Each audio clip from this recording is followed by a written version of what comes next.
Оваа година е година на првиот голем јубилеј, 10 години откако имавте прв јавен настап пред публика, официјален.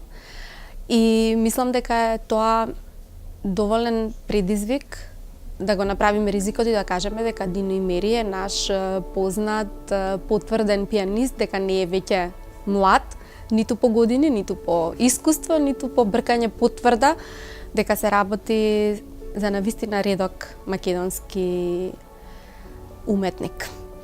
Дали можете да направите кус пресек на овие 10 години, на најважните моменти? Сигурно тоа е првиот настап пред публика, а натаму оставам на вас. Па морам на почеток да кажам прво дека ми е исклучително пријатно што сум денеска тука со вас во еден ваков прекрасен амбиент и со човек како вас, со кој што и всушност овие 10 години имав многу интензивна и прекрасна соработка од првото моје интервју воопшто и првиот концерт до сите понатамошни битни моменти за мене во професијата низ цели овие 10 години. Многу е тешко да се направи пресек, бидејќи многу работи се случува овие 10 години и на личен план и на професионален план. Но можам да кажам дека она што сигурно остана непроменето во сите тие 10 години е мојата љубов кон она што го правам, која што е главна водилка низ се што поминува во овие 10 години, и позитивно и негативно, и успех и неуспех. Така што да би издвоил некои многу значајни моменти во овие 10 години, ми е многу тешко, меѓутоа не можам да не го спомнам првиот рецитал солистички кој што се случи 2008 година во музеот на град Скопје. Тогаш дебитирав рецитално воопшто. Иако пред тоа можам да кажам имав богато портфолио на настани кои што беа можеби помали, меѓутоа сепак за мене значајни во текот на учењето, во текот на нижото образование, средното образование. Меѓутоа си дадов некако за право токму овој концерт да го сметам како почеток на мојата професионална концертна дејност, бидејќи самиот настан беше на едно поинакво ниво, самата програма беше на едно многу поинакво ниво од се до тогаш што поминав. Тој период имав интензивна соработка со професорката Људмила Романова, со која што несебично вложивме многу време, многу труд, многу енергија и многу љубов во тој прв рецитал, кој што секако до ден денес ќе остане незаборавен за мене. Во текот на 10 години успеав да остварам многу соработки со различни музичари, со различни уметници. На различни места низ Европа успеав да настапам на некои многу значајни подиуми, но некако се соочив и со многу потешкоти кои што можеби ме направи она што сум денеска. Така што многу е тешко да се срочи што све се случуваше во тие 10 години во еден краток одговор, меѓутоа воглавно мислам дека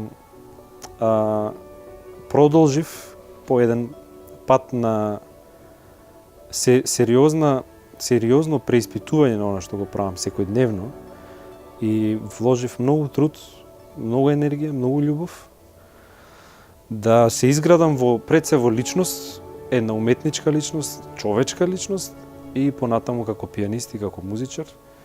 И морам да кажам дека тука не завршува. Секако ова е само првата етапа, верувам, од вашата блискава кариера.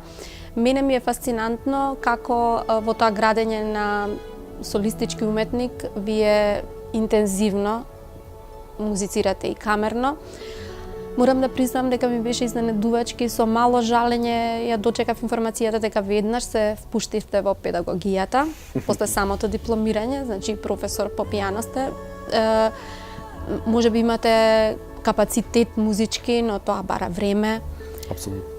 Во меѓувреме формиравте и семејство. Како, дали е тоа дарба за толку добра организација, за да можете сите овие сегменти да ги водите на високо ниво? Има луѓе што живеат на повеќе колосеци, но секогаш едниот е пати заради другиот, но кај вас успевате да се движите во нагорна линија во сите сегменти. Па пред се мислам дека е прашање на избор. Мене никој не ме натера да почнам со педагошка дејност. Никој не ме натера да основам семејство, нити ми се случи тоа случајно. Никој не ме тера се уште да ги свирам сите тие концерти, да ги остварувам сите тие снимки, записи и така натаму. Значи пред се тоа е еден свесен избор кој што јас го направив, знаејќи дека ќе можам да се носам со тоа. Значи имав чувство дека тоа е нешто што можам да го направам. Мислам дека комбинација на добра организираност, мислам дека е комбинација исто така на посветување на внимание на вистинските работи кои што навистина ме засегаат. Односно, не губење на време со работи кои што се минливи, илузорни и секако број еден мислам дека е тоа поддршката на луѓето околу мене. Мојата фамилија, моето семејство, моите родители, значи братот, секако мојата сопруга која што без ме исклучок познава музичари. од првиот рецитал и ми ја даде навистина несебична поддршка ни сите овие години. Но како и да е, мислам дека секој човек треба да биде многу искрен со себе и да одлучи што е она што ќе го прави и да се носи со тоа што ќе го одлучи. Мислам дека тука сме сите малку склони и малку слаби во тој поглед. Кога ќе одлучите нешто свесно, мислам дека треба да останете доследен во она што го правите. Па така, попрво би откажал концерт, доколку сметам дека начинот на свирење, нивото на моето свирење не е на она ниво на кое што сум спремен да излезам во јавност со такво свирење. И мислам дека има многу повеќе пати како сум кажал не за некои работи, отколку што луѓето знаат дека всушност работам. А тука станува збори за различни понуди и од странство и во Македонија. Меѓутоа, никогаш не ми било проблем да не прифатам покана за некаде. Но знаете дека велат потешко е да се каже не отколку да. Апсолутно. Јас тоа го научив на потешкиот начин. Кажувајќи многу да. И губејќи многу време на работи кои што се навистина неважни и минливи и на луѓе кои што се исто така многу неважни и минливи, на мислења за мојата работа и за мене како личност, на луѓе кои што можат само тоа и да го прават всушност. Само да кажуваат мислење. Значи секогаш е многу потешко да седнете и да направите нешто и да се изложите себе си на суд, бидејќи сепак да бидеме реални, нашата работа е јавна. Јас не можам да го скријам концертот, нити пак да исконтролирам кој ќе слушне, што ќе слушне и како ќе се чувствува поради тоа, така што првенствено мислам дека еден концерт треба да биде во склад со моите критериуми, кои што се многу високи за сам себе, првенствено. Ние сме сите стручни некако во таа смисла за другите луѓе. Секогаш знаеме да бидеме Но за себе посебно строги и стручни, но за себе не. Но морам да кажам дека тие високи критериуми и таа една работна етика и дисциплина немаше да биде воопшто дел од мене, бидејќи тоа всушност не е дел од мојот карактер, морам да признам. Не сум таков роден, но тоа е нешто што еден голем тест во мојот живот што го поминав, а тоа е соработката со професор Борис Романов, кој што беше изузетен во таа смисла и кај кого, морам да кажам, немаше компромиси.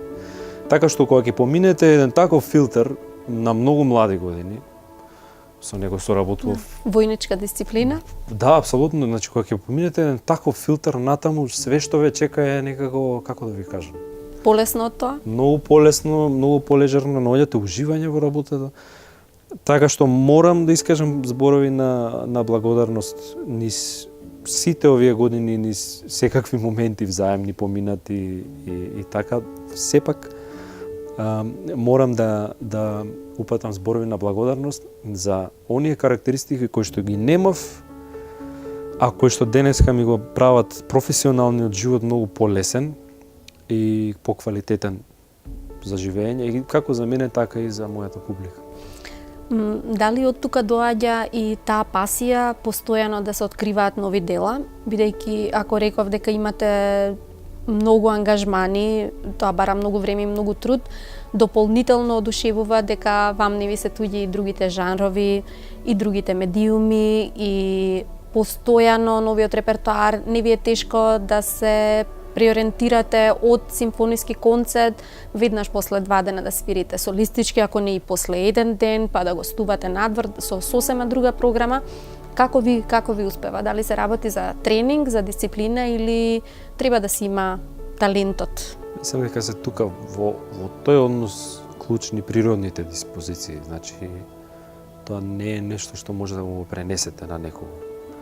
За жал или за среќа, бидејќи секој од нас е различен во секој случај. И од денешна гледна точка како педагог, кој работи со деца од најмали возраст до студенти, го гледам точно тоа, дека едноставно некои работи се непреносливи. Тоа шетање во жанрови, стилови, различни начини и различен тип на музика, како што напоменавте, не е само класичната музика дел од моите активности. Делумно се должат и на, можеби, не делумно, туку во голем дел се должат и на мојата музичка и фамилиарна Сте историја. спивале со години? Апсолутно, јас растев во таква средина, во која што се слушаше секаква музика и секоја врста на музика се третираше со почит и со однос кој што диктира, па чекај, што можам јас од тоа да научам и да применам понатаму во она што го работам. Без разлика каков тип на музика.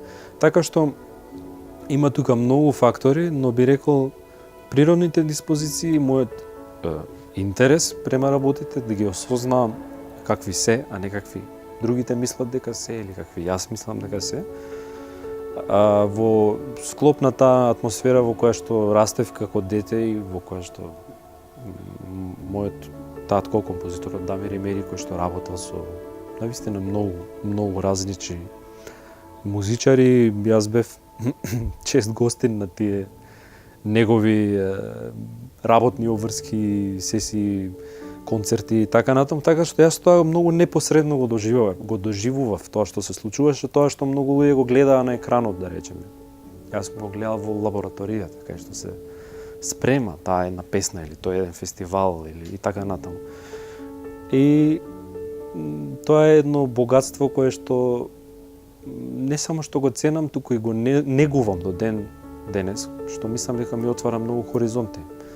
Па така знам и, можеби за некого е тоа изненадување, знам да приредам не само во Македонија и во странство, после званичната програма знам да приредам и фолклорна тема, обработена на некаков начин, дали во рамки на класичната џез музиката и така натаму, што ми е посебен предизвик.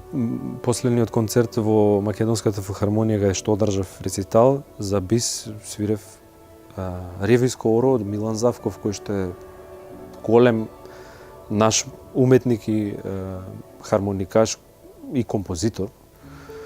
И морам да кажам дека посветив многу време анализирајќи го тоа што го прави господинот Завков и тоа што го прават. Да извлечете есенцијата и да подигнете на друго ниво. Апсолутно, тоа е страшно тешко тоа што се случува таму и тоа што го прават, иако за многу луѓе можеби е дело секојдневието. Но сакам да навлезам во духот на работите какви навистина се. За тоа е потребно време. Така што во таа смисла јас би се навратил на она не, кажување на не на работи кои што сметаат на тој процес на истражување, бидејќи ако јас не го поминам тој процес не би можел да излезам и да настапам било како. Морам да знам што правам, како го правам тоа, со чисто срце и да го споделам тоа понатаму. Настапот со Македонската филхармонија на отворањето на оваа сезона беше и заокружување на оваа 10 годишнина, но и една инаугурација, би рекла, во светот на возрастните, бидејќи вие сте настапувале со Македонската филхармонија, но како најдобар студент, како дел од некој друг концерт, ова беше самостоен настап во една сезона каде што после следуваше еден Борис Березовски, врвни виолински уметници и да не се лажеме, клавиристите како сопраните се најпопуларни и во минатото и сега. Не е sejedno да сте во врвот меѓу пианистите и кај другите инструменти без при тоа да се навредат, но на сите им е важно да ма тоа не е за навреда, тоа така. носи дополнителна тежина и дополнителна одговорност. Секогаш кога свирите нешто популарно, еве како и концертот на Чайковски. Не можеме да не ве споредуваме со еден Березовски, бидејќи тоа се различни нивоа, за различни кариери, возрасти, со различни дела, но го паметиме настапот предходниот на Березовски со истото дело со кое што вие наставивте со Македонската филхармонија. Како ви беше? Дали имаше доза на трема, на дополнителна одговорност, на напротив, на опуштеност и давање слобода да бидете свој, затоа што е подобро да бидете свој различен отколку да наликувате на некој друг? Апсолутно. Мислам дека клучот е да се биде искрен во она што го правите. Споредбите се навистина добри.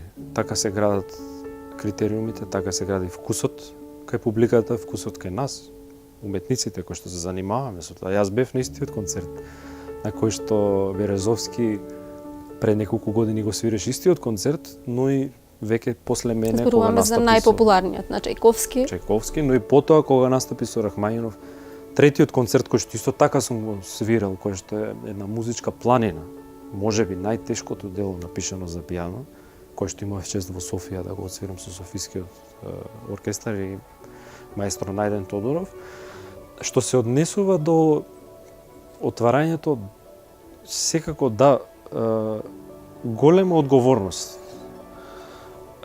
И не би рекол трема, бидејќи го почувствував моментот како едно убаво заокружување на овие 10 години. Пред точно 10 години всушност на сцената на Домот на армијата, каде што филхармонијата порано делуваше, си го поставував тоа прашање, дали ќе дојде еден ден да го отсвирам Чајковски тука во Скопје со нашиот оркестар, и тоа се случи 10 години подоцна.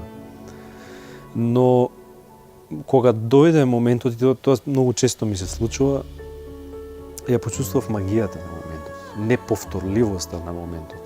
Тоа што ќе се случи сега и само сега и никогаш повеќе. Баш таков каков што сум сега, такви какви што се луѓето, какво што е оркестарот во прекрасната сала. Значи имаше толку многу позитивни елементи во целата таа приказна. Не ви беше дозволено поинакво чувство? Не сакав да се занимавам со оние работи кои што фалат. Секогаш фалат, никогаш ништо не е совршено. И за самото моje свирење, и за околните работи, и периодот на ангажманот кој што навистина се случи многу спонтано, многу неочекувано за мене и така. Меѓутоа, можам да кажам дека недела и пол претходно имав рецитал во рамки на Интерфест Битола со сосема различна програма. Значи, сето тоа додаде... И овој концерт го подготвувавте за месец дена, колку што знам, односно го реобновувавте, го имавте свирено, но... Го имав свирено 7 години Пред тоа. тоа. Заедно со професорот Романов. Значи овој пат Кога сам. во тој случај го научив за 7 дена концертот. И си реков, кога можев од нула да го научам за 7 дена, зошто да не можам да го спремам, да го обновам за... Затоа ли еден овој пат месец. професорот ви честиташе на достигнувањата? Па веројатно, не знам. Не знам, треба да го прашаме него. Но неговите клучни зборови беа дека му е многу драго што средината не ме повлекла надолу. И со тоа мислам дека човекот кажа многу работи истовремено. Отвори многу вилги за размислување и кај мене. И повторно можам да му се заблагодарам за вниманието кое што ете 5-6 години по дипломирањето, по завршувањето на мојата работа со него, тој се уште пројавил интерес да ме слушне и да види и гајал, како да кажам, грижа, кој пат ќе го фатам понатаму, сам, што е многу тешко. Но тоа е патот што треба секој уметник да го оди. Многу индивидуални уметници во музичка смисла индивидуални постојат, но ретко кој може да соработува како вие што соработувате камерно со останатите во различни жанрови, пред различни предизвици се исправате и ретко кој може да ускокне во го паметам концертот со Благој Нацовски, една сложена програма, 20 луѓе на сцена, програмата трае 1 час, Зимското патување од Шуберт, покажавте Ден дека претходно со сосема да, со други воедни околности. многу други околности, да. Да, тогаш почина маестро Саша Николовски Ѓумар, ева годишнина му е деновиве. Тешко да се појави. Да, и моравте да спирите концерт без него, односно со негово присуство такво Па тоа траурно. беше можеби најтешкиот концерт. Ете така би кажал, затоа што требаше да биде со него. Не ми фалеше соработката со него. Сум соработувал многу пати со него. Ги пратев неговите студенти, уште јас кога бев студент, значи имавме една прекрасна соработка. Не се работеше за тоа дека ќе ми фали диригент. Диригенти има, се работеше за човекот, кој што исто така во клучни моменти во мојот развој имал Важна улога. многу важна улога од кој човек од кој сум научил. Исто раскошен талент со афинитети кон голем популарната музика и да. Голема харизма, голем талент. Тоа ми беше, мислам дека најтешкиот концерт, бидејќи токму и на таа сцена дипломирав под неговата Палка. диригентска палка. Значи, он на еден начин многу силна поддршка ми пружи во тие моменти како студент кога спремав композиција која што беше навистина тешка. И безброј други примери на прекрасна соработка и однос кој што сум го имал со него и да се биде во истата таа ситуација, на истото место, со истиот оркестар, каде него го нема, а треба да изведете композиција која што се вика Танцот на мртвите од Франц Лист. При многу Која што коинциденции. тој ја смисли. Неговата концепција беше првиот дел од програмата да биде раѓањето, а вториот дел смртта. Нешто се случуваше, човекот насети или нешто, не знам што се случи, меѓутоа се беше негова концепција, сите композиции кои што беа испланирани ги разговараше за нив со години наназад, како не се направени, како никој тука не е диригирал Вагнер, како со голема љубов тој ќе го направи тоа. Ти си идеалниот за оваа ситуација, ти ќе бидеш пианистот. Значи беше многу радосен и разговаравме по телефон неколку дена пред да се случи тоа што се случи и имаше неверојатен ентузијазам и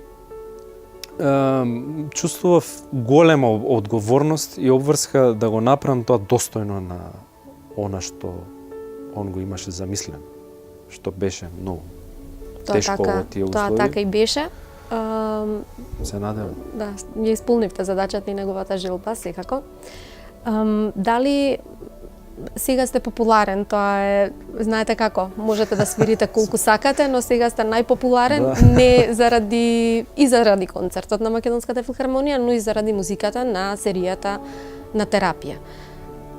Така ли мора секогаш да се постигнува популарноста? Дали класичните музичари се осудени да влезат во шоу бизнисот, да речеме, за да ја постигнат славата која што и како ја заслужиле? Не знам. Треба да прашате некој кој што се труди да биде така популарен. Да. Јас искрено не размислував на последиците од моите ангажмани како Вие сте коавтор со вашиот брат. Да. Да бидам искрен, целата ситуација со терапија, најголемата радост ми беше што ќе имам можност почесто се гледам со брат. Затоа што и он е еден интересен уметник кој што многу ангажиран на различни проекти. И јас и тој всушност сме многу различни како карактери, како музичари, како луѓе. И голем број на ангажмани и некако ова беше супер можност да сработиме нешто заедно со љубов, бидејќи доаѓаме од истата музичка позадина, сме ги слушали истите плочи, сме се радувале на истите работи. И плюс време заедно поминато со многу убава екипа, многу интересна. Така што не знам, маестро Александар Џамбазов, често пати кога ќе ме сретне, знае да ми каже: "Дино, ти си фанатик по музиката. Ти си музички фанатик." Јас не сум вие му видел. ја свиревте рапсодијата за Скопје на отворањето на Денот на македонска така, музика, маестрално повторно со Македонската и седумте филхармонија. тансови варијации. Да. Подоцна што ми беше последна Па со и на работка YouTube со... видов нешто ваше видување на негова композиција, така што тој кейв за музичарите, за уметниците многу значи. Па мислам дека тој го опише тоа многу добро. Да, навистина сум фанатик кон музиката. Што е голема разлика помеѓу музиката и музичката индустрија, односно музичкиот бизнис, кој што е исто така како и секој друг бизнис. Јас не се занимавам со тоа искрено и затоа многу луѓе ги изненадува дека кога ќе дознаат за мене дека не соработувам со агенции, не соработувам со менеджменти и така натаму, него дека си го терам сам. Уметничкиот пат. И тоа е многу ослободително. Не мора да положувате објаснувања за вашите креации и не мора да се трудите да бидете популарен и миленик на некого. Така што оваа популарност што ја кажувате сега, иако ми ласка навистина, ја сметам за една од оние минливи работи. Бидејќи денеска можеби се говори за мене, утре можеби не. И така и треба да биде. Бидејќи после мене доаѓа една нова генерација на уште поинтересни пианисти, кои што остваруваат уште сега навистина многу впечатливи успеси и размислуваат на еден начин кој што јас воопшто не сум размислувал на тие години. Блиски ви се другите уметности, сакам да ве прашам дали што мислите за литературата, кои творци ве фасцинираат и кои книги ве освоиле? Многу од книгите кои што ги гледам тука околу нас, кои што сум ги прочитал, ме воодушевиле и ми дале некој нов смер, нов начин на размислување. Мислам дека тоа е многу важно денеска. Мислам дека сите сме стручни за нешто. И кога ќе отидете на лекар, тоа е многу евидентно. Секој специјалист гледа одредено нешто и навистина јас не знам на каков лекар треба да одам кој што ќе знае да каже се во склоп заедно како функционира.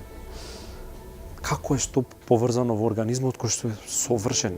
А се е по поврзано. Природа, све е поврзано, све си има свое. И не можете да дојдете до одговорот заради тој начин на размислување многу затворен. Ме интересира многу литература, ме интересира многу филм, интересира многу уметност, сликање. Тоа значи дека и сами би се занимавале или просто како можеби впивање други искуства? Можеби, јас се занимавам со многу работи, тоа што луѓето не го гледаат бидејќи не ми е тоа професија. Тоа е друго прашање, меѓутоа многу ме интересира филозофија. Многу ме интересира психологија, многу ме интересира зошто луѓето се однесуваат на одреден начин? Не можам секогаш да го сватам тоа. Зошто некогаш најочигледните решенија некако се чини се избегнуваат? Зашто луѓето не сакаат да се соочат со вистината за работите, со вистината за себе? Зошто сите се лажеме и носиме маска и глумиме? Тие работи навистина ми се несватливи. А ги има многу наоколу, посебно во мојата фела. Има многу луѓе кои што се промашиле професијата, а кои што котираат многу високо, и кои што добиваат бројни ангажмани, додека други, особено млади луѓе, не можат да дојдат до шанса, не можат да покажат што е тоа што они умеат, без разлика дали е тоа добро или не. Секому треба да му се даде шансата. Апсолутно, не само шансата, туку треба да се даде шанса за развој. Ние имаме, да речеме, не знам, излага од катедрата на факултетот излегува млад диригент. Но ние во главата го имаме Херберт фон Карајан.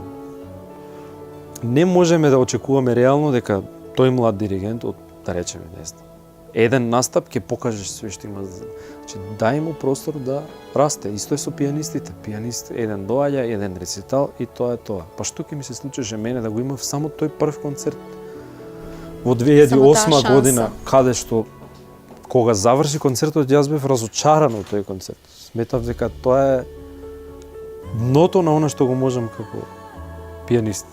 И до ден денес се мерам со тој прв концерт и гледам. И си го гледам својот напредок. До таа линија што пред неколку дена ја слушав повторно снимката од мојот прв рецитал, да сватам дека тогаш подобро сум свирал од сега за некој работа. Така што мора да има тука простор за развој, мора да се вложува во младите, тоа не се прави. Дина, јас се радувам што овој разговор не беше, најмалку беше музички, што разговаравме за живото важни нешта и што ја покажавте таа пасија кон филозофијата и кон читањето и што конечно имав можност после толку музички разговори да разговарам на вакви теми со вас. Се надевам дека како што и 10 годишнината е само етапа во една долгогодишна успешна кариера, дека и овој разговор е само уште еден разговор во таа низа.